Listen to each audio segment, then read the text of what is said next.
the audience for joining us for this important discussion. Really core to the mission of our Chicago Bar Association is improving the effectiveness and efficiency of the administration of justice in Chicago, but also in the state of Illinois. For this reason, the CBA is proud to be a part of this opportunity to discuss the critical issues facing one of the largest counties in this nation, not only in this state. We look forward to hearing how Cook County State's Attorney Burke will bring to bear her over 30 years of experience as a prosecutor, a defense attorney, and of course a judge and a justice of the Illinois Appellate Court to issues of public safety, immigration, and social justice. I have no doubt that this will be an informative discussion, and I am just so proud to be here. Now, I'd like to introduce Pat Brady, co-founder of the Lincoln Forum. Thank you, Pat.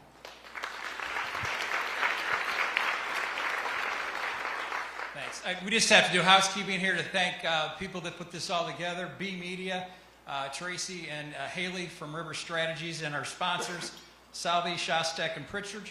They have a table here. Government Solutions Group and my buddy Heather right over there. Burke, Warren, Markey, and Saratella. My buddy Joe Roddy over there. Dan Webb, people all know Dan Webb, been in the legal world for a long time. And Don Wilson at DRW Holdings. These supporters allow us to have these kind of great events and this great forum. So thank all of you. Please join us on February 13th for our next event, which will be with Sheriff Tom Dart, where we take on the tough issue of human trafficking in Chicago, which is a big issue, as our new state's attorney knows. So it's lincolnforum.org. We'll be back in 25 minutes. Enjoy your lunch.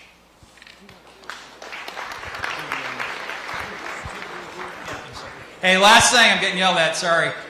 If you have questions, the cards are on your table. We'll come around and pick them up, and we'll give them to Joe. So thank you very much.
Have your attention for just a second.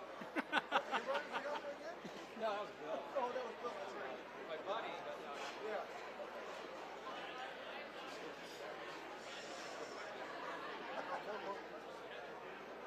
Oh, you used to be the head of the Republican Party. Yeah.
was like, I better. Oh, I know it was hard to find. Yeah. Okay. Oh, yeah. Am I with you or am I with you?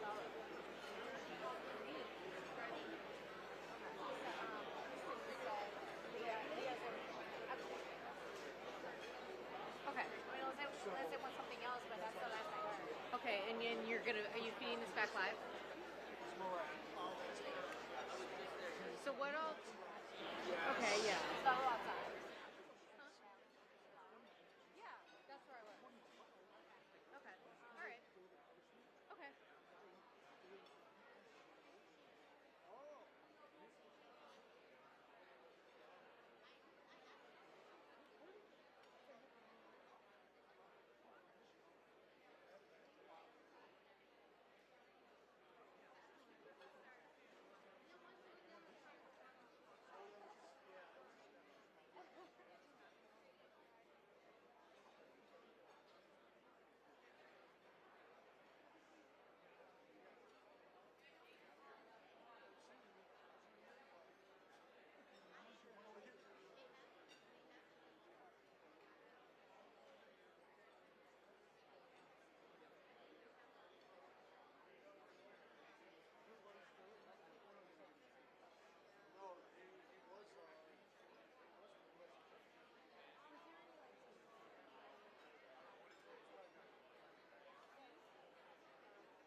Hey, welcome back, everybody. We like to get everything started on time, so we'll introduce our panelists, our questioner, our answerer today. First of all, Joe Donlon, a good friend of mine, Emmy-winning, award-winning journalist, 35 years of experience reporting on major events from elections to protests. He had a lot of years in Portland, Corpus Christi, Texas, before he came back to Chicago in 2018 to take the lead anchor spot at WGN.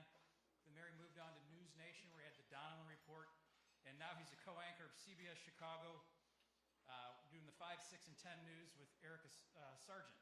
I know Joe very well. He's done several of these events. He's probably the most knowledgeable and well-prepared journalist I've ever worked with, but even more important than that, about 2 years ago, Pat Tomasulo and WGN declared that Joe was the best-looking news anchor in Chicago.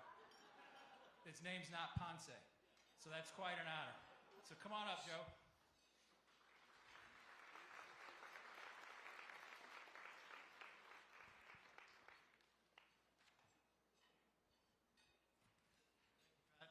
Thank you, Pat.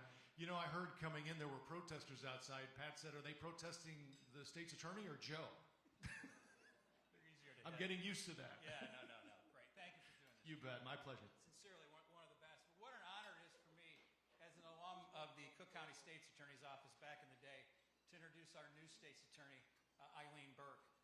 She was elected in November as Cook County State's Attorney, the second largest prosecutor's office in the country. She's a fourth-generation Chicagoan, U of I, Chicago, Kent. She's had a fantastic and unbelievable legal career. She did 10 years in the Cook County State's Attorney's Office. She went to the defense side for a while, was elected circuit court judge in 2008, then was elevated to the appellate court in 2016. She stepped down from there to run for the Cook County State's Attorney's Office and won a decisive election in November, running on a lot of things that a lot of people, I think, in Cook County have wanted to hear for a while.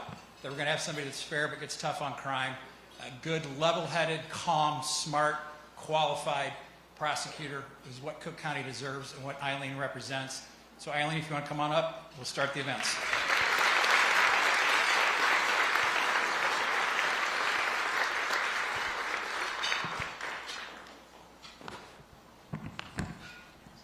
What do we go with? Judge, Madam State's Attorney, Justice? There are a few to choose from.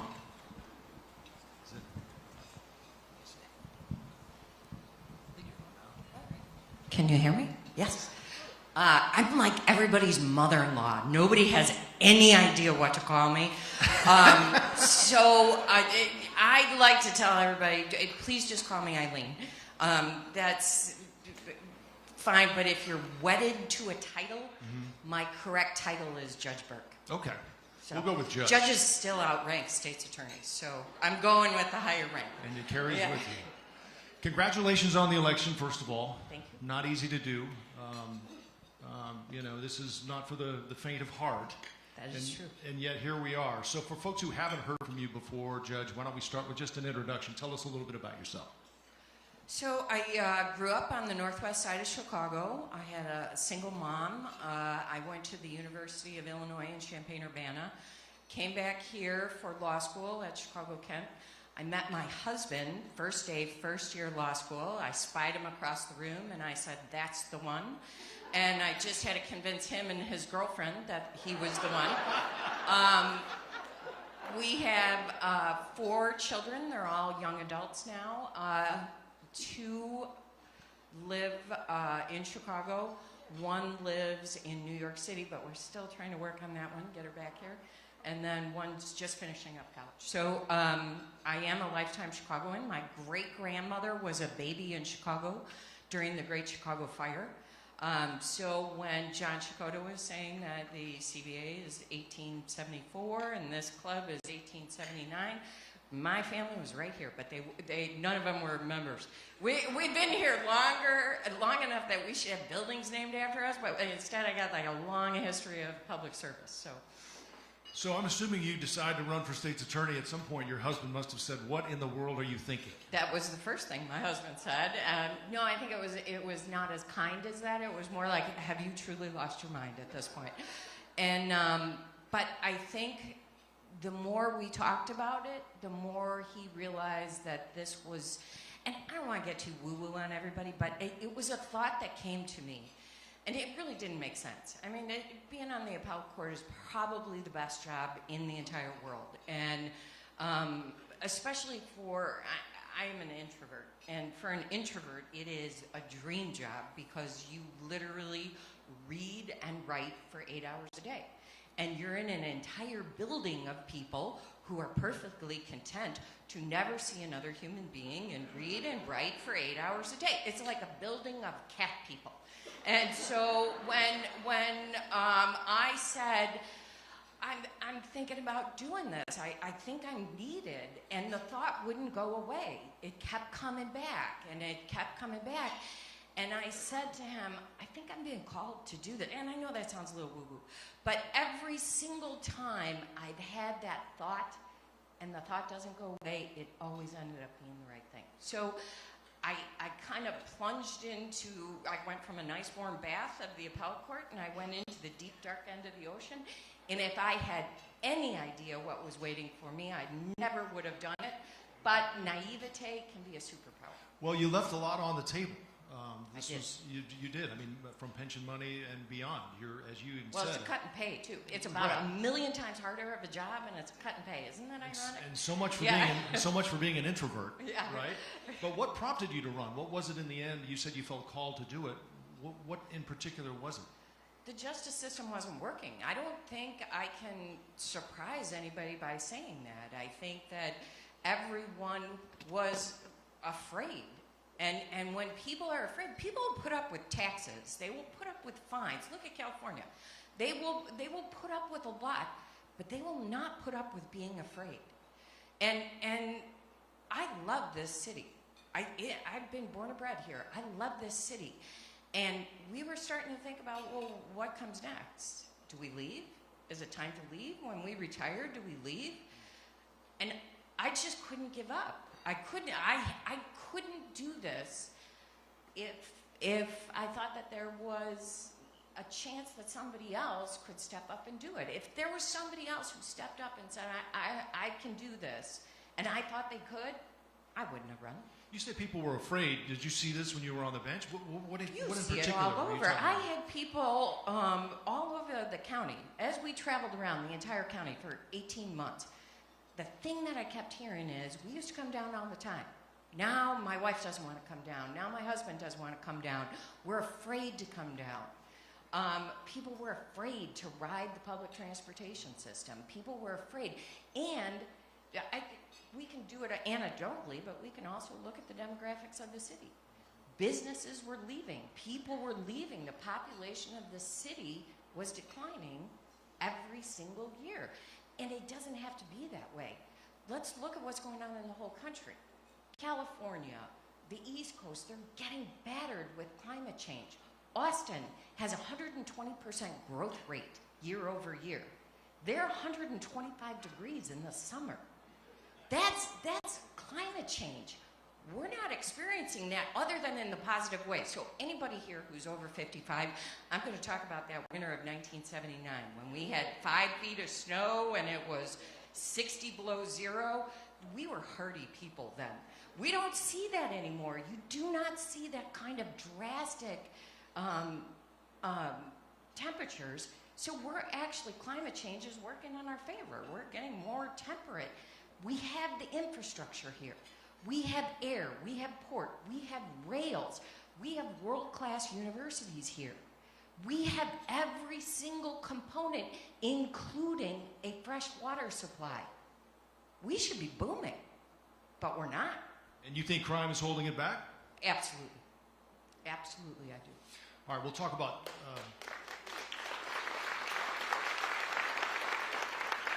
the plans moving forward, but I do want to go back to the election for a minute. In the primary, it was very close. You beat Clayton Harris, who was endorsed by Tony Preckwinkle.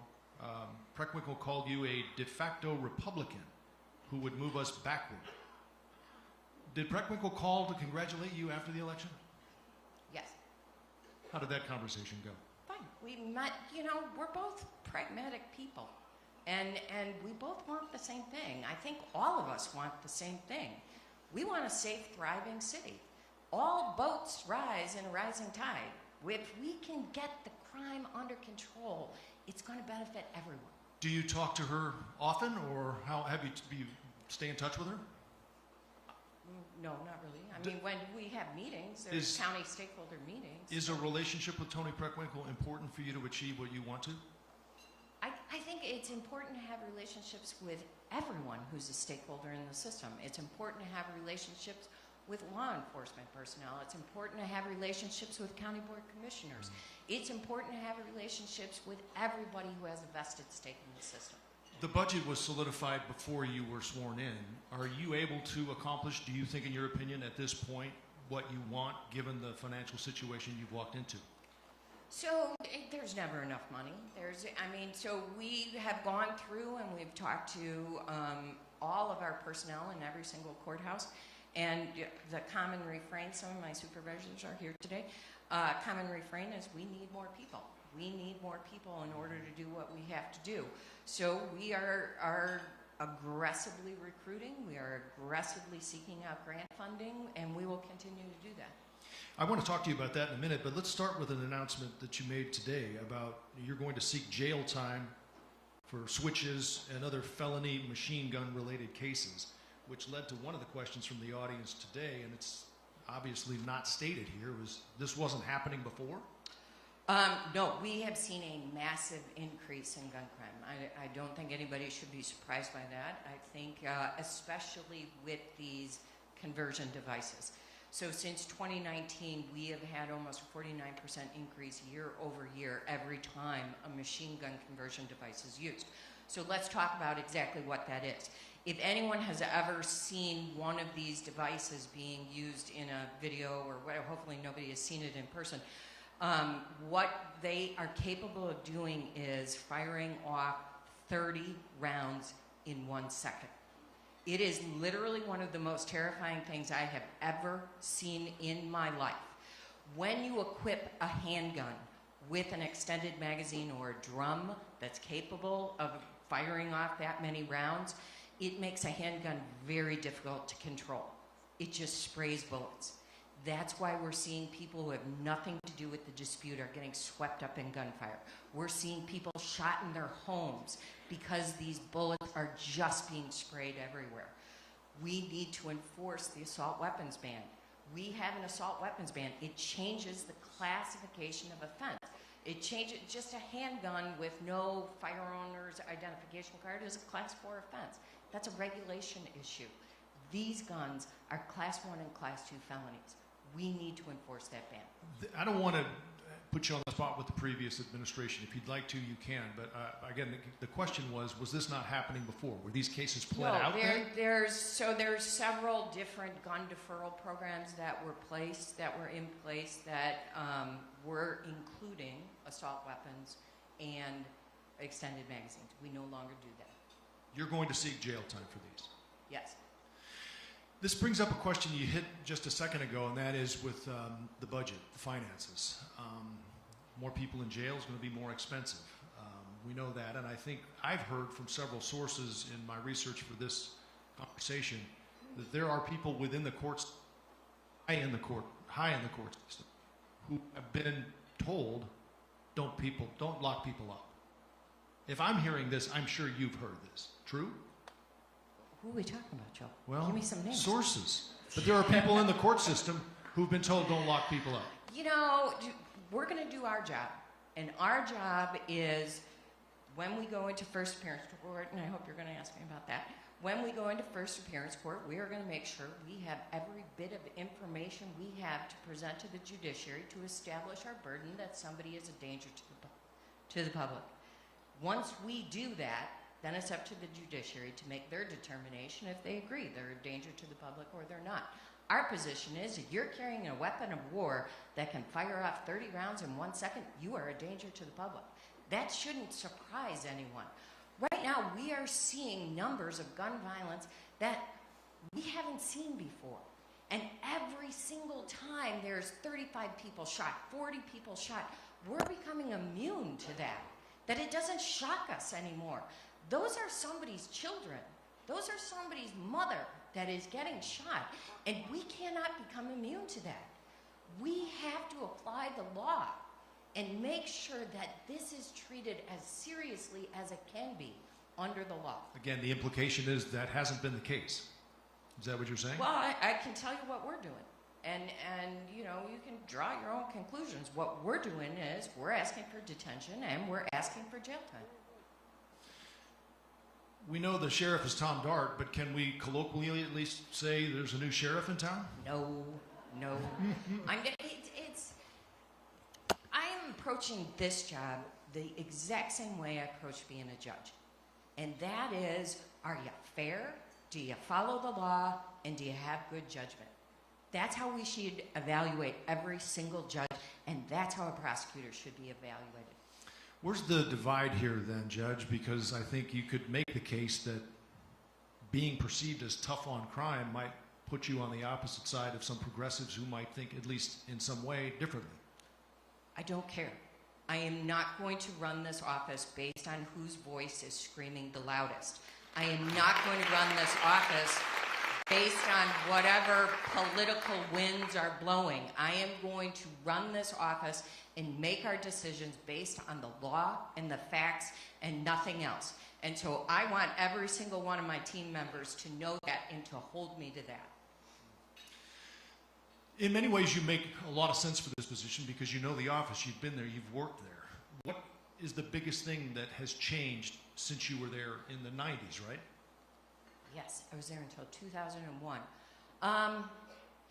You know, morale has suffered quite a bit in the state's attorney's office, and I think a very big part of what our goals are is to bring the morale back and to bring this back to a place that people are proud to work in. When I became a state's attorney in 1991, there were 2,300 applications for 50 spots. It's not like that now. We want to get back to 2,300 applications for 50 spots. So the way we're going to do that is we're going to offer unparalleled training.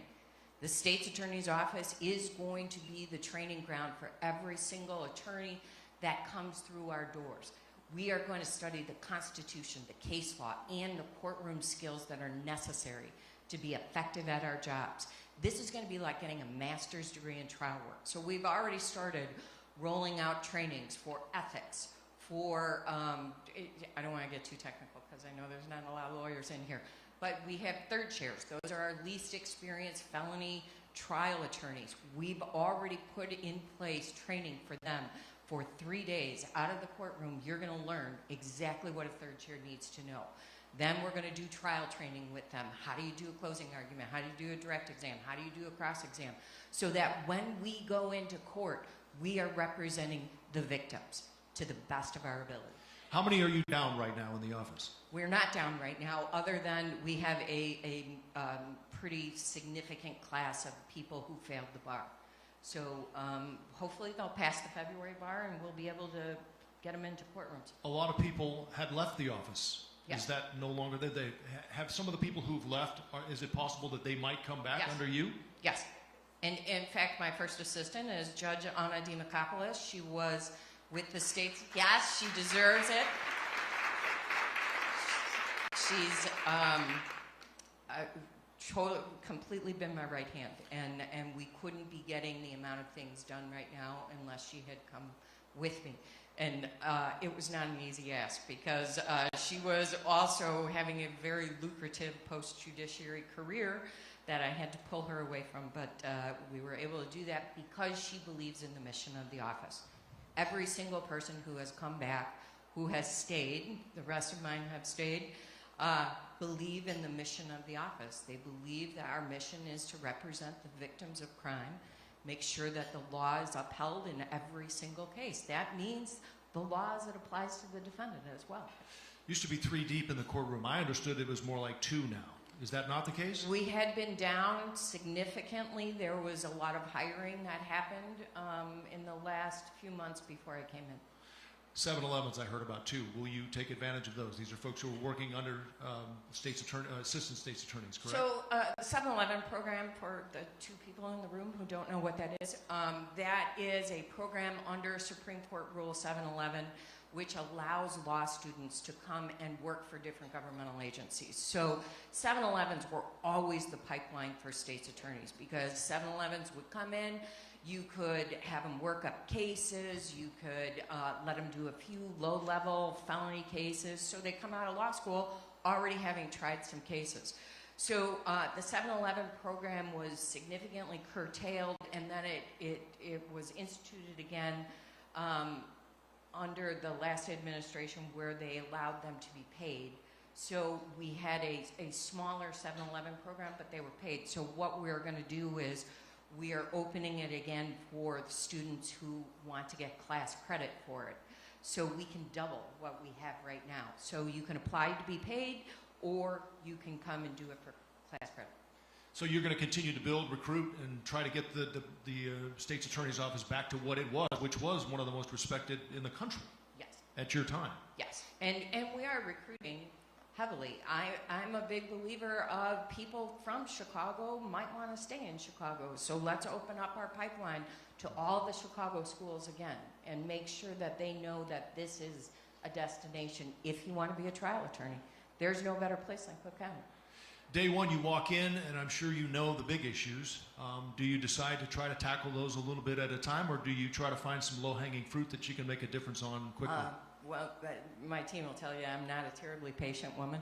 And so every day they're like, okay, reel it back in. But, I mean, there was so much that had to be done immediately. So guns was always our priority coming in, and then when we got in, domestic violence, I'm sure nobody will be surprised, is a major issue right now.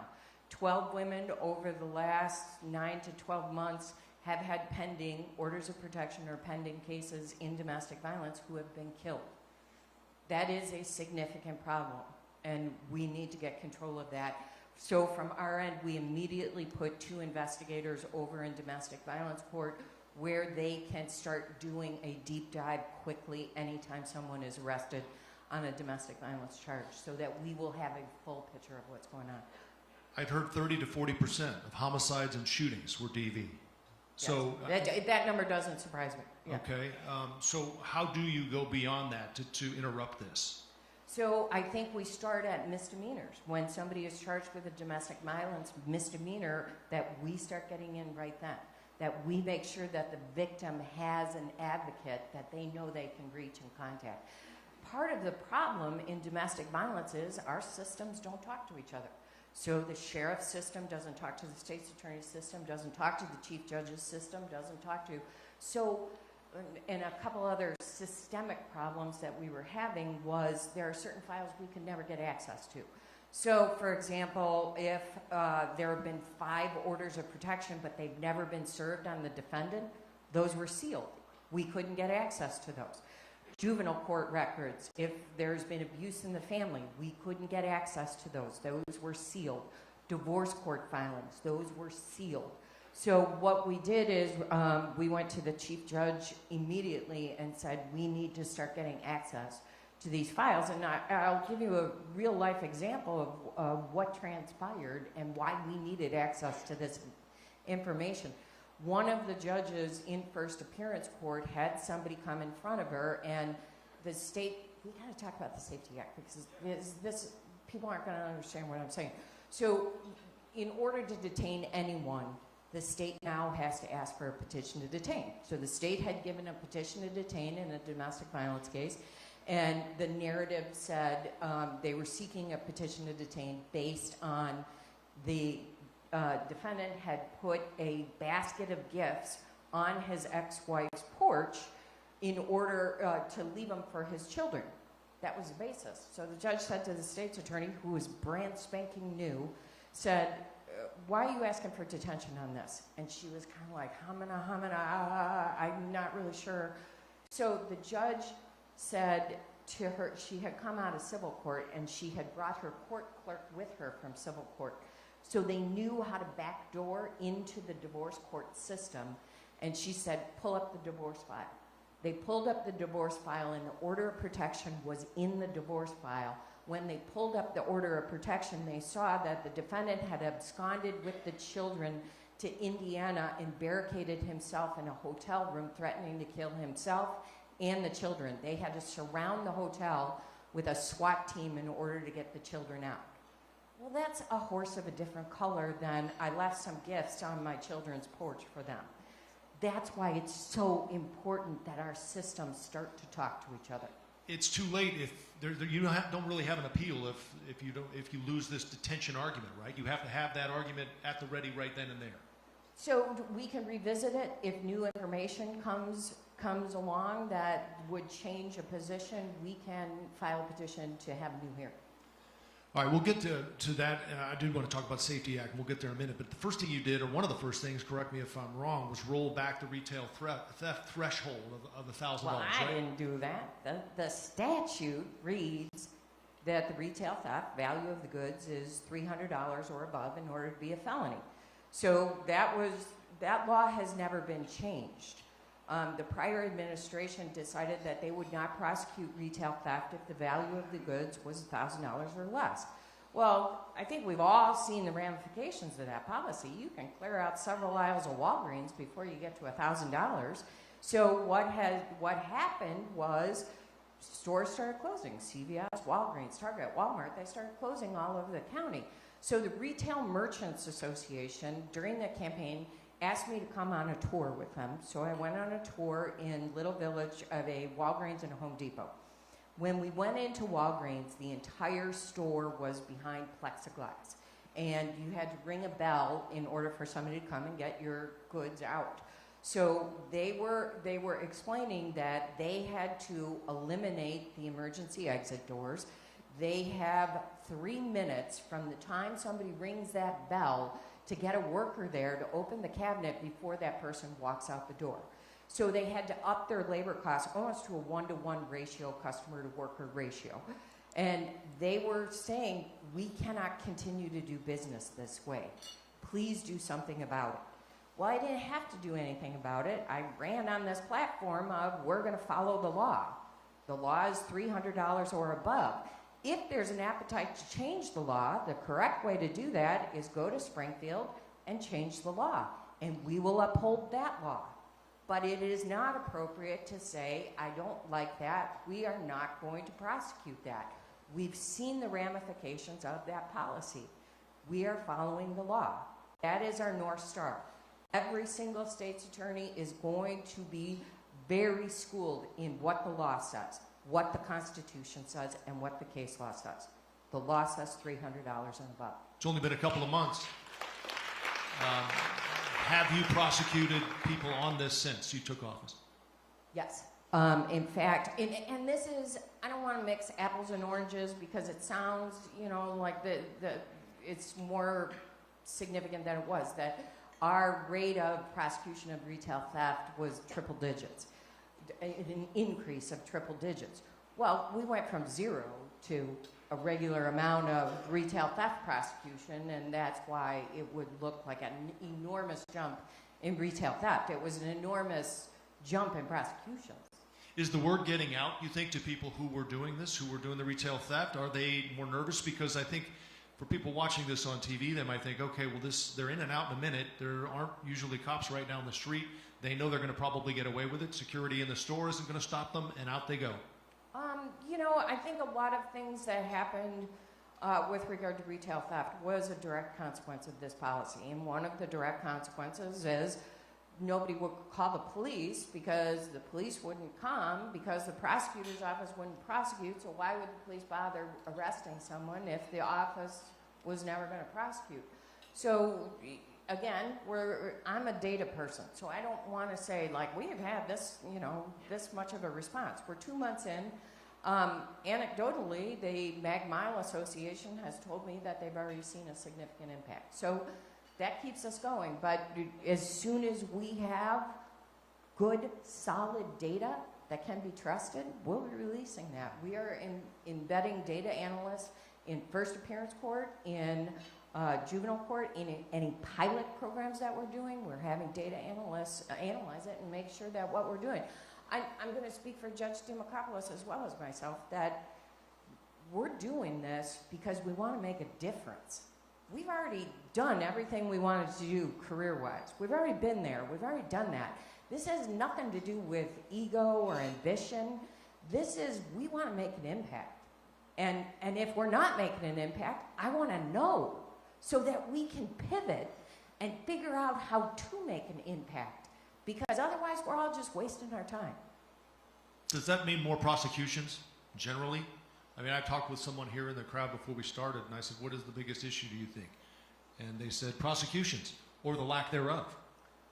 Well, I think, yes, there's probably going to be more prosecutions. Yes, absolutely. There will be, but it's going to be based on the law and the facts. This isn't going to be like we're just scooping people up. I have no interest in locking people up. I want to make a difference. And part of what we do as prosecutors is we serve as a deterrent. This is just criminology 101, is two things that deter crime are your likelihood of being caught and your likelihood of being punished. It's not the severity of the punishment, it's the certainty of a consequence. You know, that was actually an ancient Greek philosopher, and I'm going to just keep pretending that it was mine. Might as well. It works. The perception, generally, I would say, about Kim Foxx, and she's not here to defend herself, but fair or not, the perception was that she was soft on crime. And I'm sure I've talked with her. She would defend herself on that. But are you changing the philosophy of who actually gets charged and who might end up in prison who might otherwise before have been let go or pled out? You know, I'm not going to criticize the prior office holder because I actually just had this conversation with my husband this morning. I'm about as experienced in the criminal justice system as you can be. I've been on both sides. I've been a prosecutor. I've been a defense attorney. I've been on the trial court, and I've been on the appellate court. I've kind of seen the justice system from every single angle. And this job is really hard. This is a hard job. We have 1,300 employees. We have 750 lawyers. We have 110 investigators. That's bigger than most police departments in the state of Illinois. This is a significant office that touches on every single governmental entity in Cook County. Cook County itself is bigger than 26 states. This is an enormous job, so I'm not going to criticize anybody else's approach or anybody else's efforts in this job. I can tell you how I'm going to run it, and I'm going to run it as we're going to follow the law and the facts. That's how we're going to run it. Let's get to the Safety Act. I know you wanted to talk about it. Also, Pretrial Fairness Act. Prosecutors now automatically seek pretrial detention, as I understand it, for anyone accused of certain crimes, murder, felony offenses on public transit, etc. Is this working? Is the Safety Act working? So, and sometimes people are surprised by this, but they shouldn't be. I am a big believer in the Safety Act. The Safety Act fundamentally changes how we approach pretrial detention. So previously, judges had set bond. And the more serious the offense, the higher the bond would be. We've all seen that. A murder would be $1 million bond. That was judges' way of keeping someone detained if they believe they presented a danger to the community. So what the Safety Act does is it says we're no longer going to look at money bond. Now the only criterion we're going to look at is, are you a danger to the public or are you not? And I think we can all agree that that should be what the criterion is. If you're a Jeffrey Epstein and you can buy your way out of jail, well, that's not really fair. And at the same time, if you're not a danger to the public, you do not need to be incarcerated before you're found guilty. I think we can all agree this is a step forward. This is how we should be evaluating it. But the Safety Act also fundamentally changes the state's attorney's role in pretrial detention.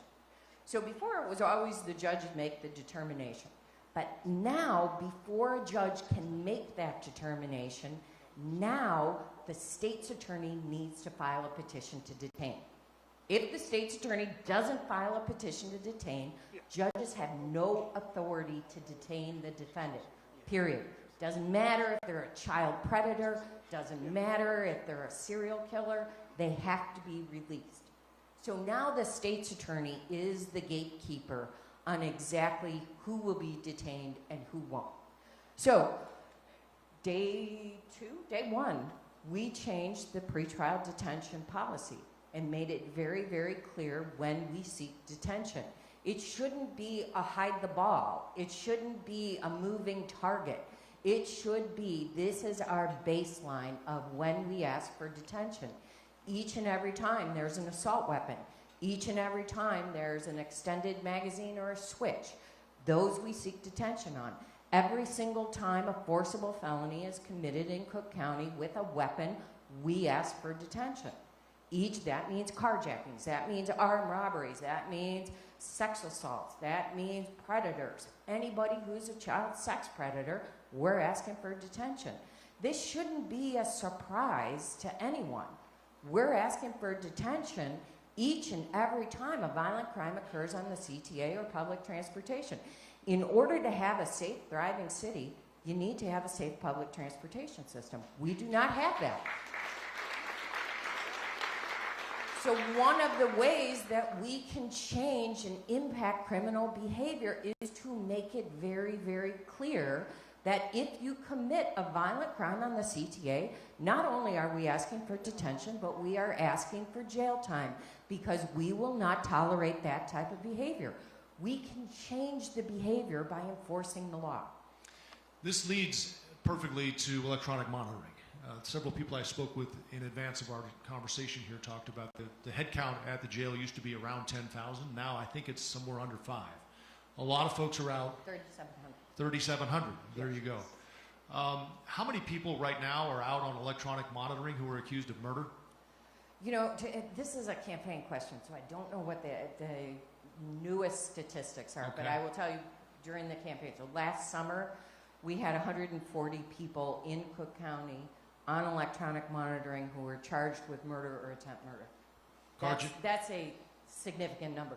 A lot of that happened during COVID when they were desperate to get people out of the jails. So I don't know what the current number is, but it was a significant number.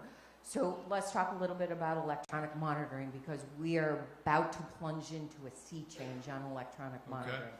So electronic monitoring is always one of the options that a judge has during bond.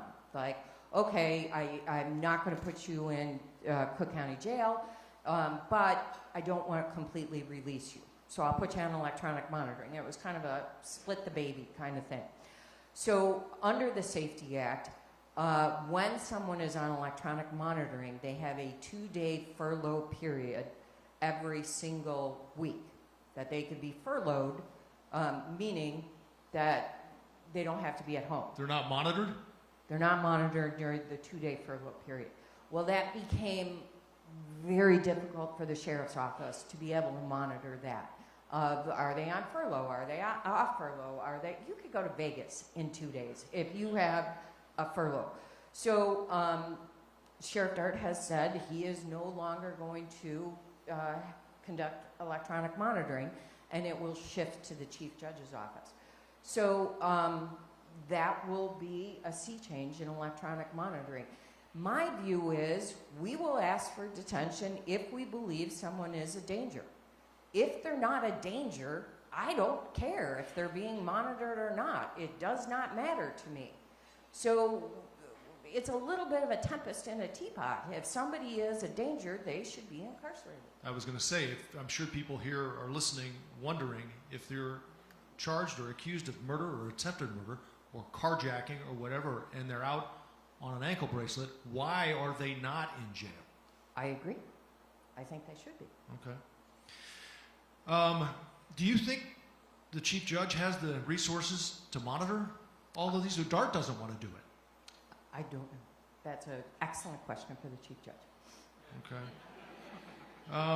Do we know how many of them are reoffending while they're on an ankle bracelet? Because I know there have been cases, a former Chicago police officer was shot and killed by one. So this goes to why data is so important. And one thing that I've learned over the last few months is that data can say whatever you want it to say. So the data we've all seen this come to a head over the last 6 months or so. The old circuit court clerk came out with a study saying Safety Act is an abysmal failure, and working off the exact same data set, the Chief Judge's Office came out and said, no, it's an absolute resounding success. They're working off the exact same data. I want to have our data. I want to know. I don't want the data to tell me what I want it to say. I want to know. So we're putting our own data people in so that we will know. We will know the exact answer to these questions. I don't have it for you. And I can't port you to any source that I'd say, okay, that's the data you go with. So that's why we're doing our own. I'd love to get into that a little more, but we're running low. We only have a few more minutes here, and I do want to talk about probably the one thing we got the most questions about from the audience. It's also the reason there were protesters out front. Post-conviction approach. What is yours moving forward? We have a conviction integrity unit. I believe in evaluating cases. Again, if there are problems with the case, we have kept the exact same staff in place in the conviction integrity unit. They are experienced prosecutors who know exactly what they need to look for. They are walled off from the rest of the office. They do not interact with prosecutors who tried the case. They do not interact with them, and they will do a full and systemic analysis of convictions to make sure that they are valid convictions. But that being said, Kwame Raoul also has, the Attorney General's office also has a conviction integrity unit. I think I saw some Attorney Generals over there. And it is really important for all of us to be consistent and transparent. His policy has slightly different portions than ours did, and we are looking at their policy compared to our policy and seeing where we can align. Or these cases are they're coming down the pike? I mean, I'm not expecting a specific number, but is this an ongoing thing that will continue? It will continue. It will continue. Based on these officers we know about, Burge, Guavardo? There's always going, you have 13,000 Chicago police officers. That's not even including the suburban police departments. That is a massive population. You are always going to have a bad apple who is doing things that shouldn't be. Those cases need to be evaluated to see, was this a legitimate conviction? So we will have this unit to continue. It will be ongoing. So basically, I don't know why they're protesting, but What would you tell them? Yeah. What would I tell them? That nothing has changed. We are continuing our conviction integrity unit. And studying those cases Yes. that deserve it. Let me ask about the other side of this, because there were a few sources on the way in who talked about. Who have you been talking to? A lot of people. What time did you get here? What? I was up early this morning. And I don't want to diminish the argument outside, but there is a thought anyway that on the flip side of this, it's being abused in some ways, where there would be a defense theory maybe that there was a conflict of interest, someone recanted, and the judge orders a new trial, and rather than take this on, the state's attorney has in the past dropped it. Certificate of innocence, the city gets hit with a bill. Do you think this is being abused in some cases? You are going to get so sick of me saying this. We're going to follow the law and the facts on every single case. It doesn't matter if it's an old conviction. It doesn't matter if it's a new conviction. We are going to be vetting each and every case to make sure those are valid convictions. We're not going to be successful unless we have the trust of the community. And that includes making sure those convictions are valid. All right, last question. You and I are sitting here 3 years from now. What does the measure of success look like for you? How do you look at your performance, decide whether this has worked or not? We're having a couple different measures. I want this to be the best training ground for prosecutors in the country. I want our crime rates to go down, and I'm going to steal the Civic Federation's tagline. I want Chicago to be the safest big city in America. And I know those are grandiose. I know those are big goals, but we got into this to have big goals. How do we turn the biggest problems around? Guns, repeat offenders, gang affiliation. We have generations of kids joining gangs, shooting people, shooting each other, getting shot. How do we break this cycle? How do you break this cycle? So that brings us into juvenile, and our supervisor of juvenile is here, Craig Enbergson, and he is truly a superstar. And I'm so grateful that he's been here and he's staying. So let's talk a little bit about juvenile and what we're going to try to do to address juveniles.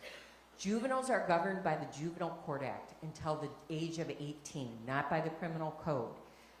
There's only 2 crimes you can be transferred to the adult system on: murder and aggravated sexual assault. So all of the armed robberies, all the carjackings, all the gun crimes that we're seeing are in juvenile court, governed by the Juvenile Court Act. It is very difficult to detain under the Juvenile Court Act.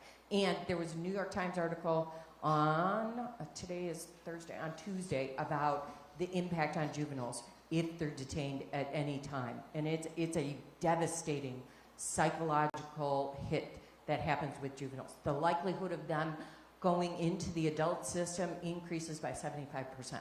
That's significant. So the question becomes, okay, what do we do with them? Because we've all seen juveniles picking up 5 and 6 armed robberies and carjackings. And so we have started planning and hopefully launching in the next month a juvenile pilot program, and it's in North Lawndale, and we are partnering with community partnerships.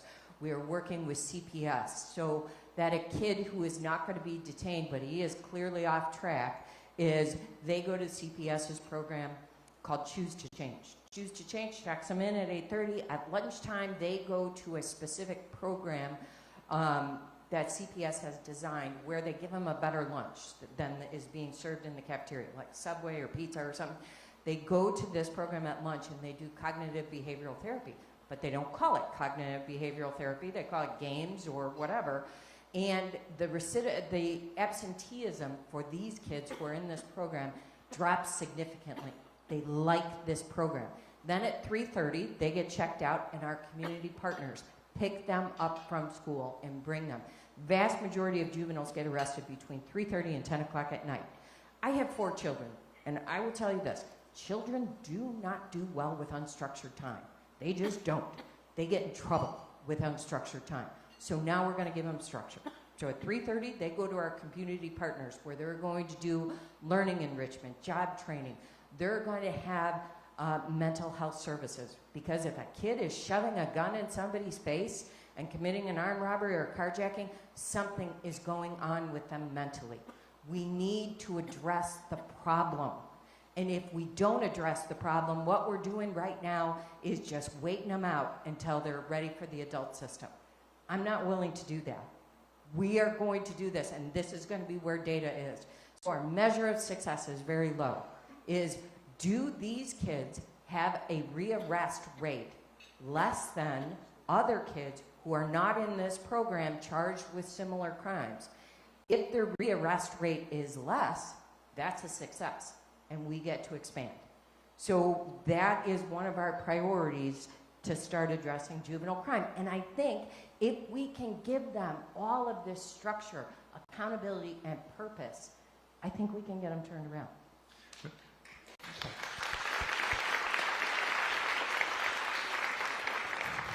Are you sure you're an introvert? I am a terrible introvert. I'll have to go sit in a dark room later tonight. So, Judge, thank you so much for the time. It's been a great house. Thank you all for coming, and have a great day. We'll see you on CBS News Chicago. Hey, one thing, I forgot to mention one sponsor, the Chicago Gun Violence Prevention PAC. Thank you for your support. Joe, damn good job.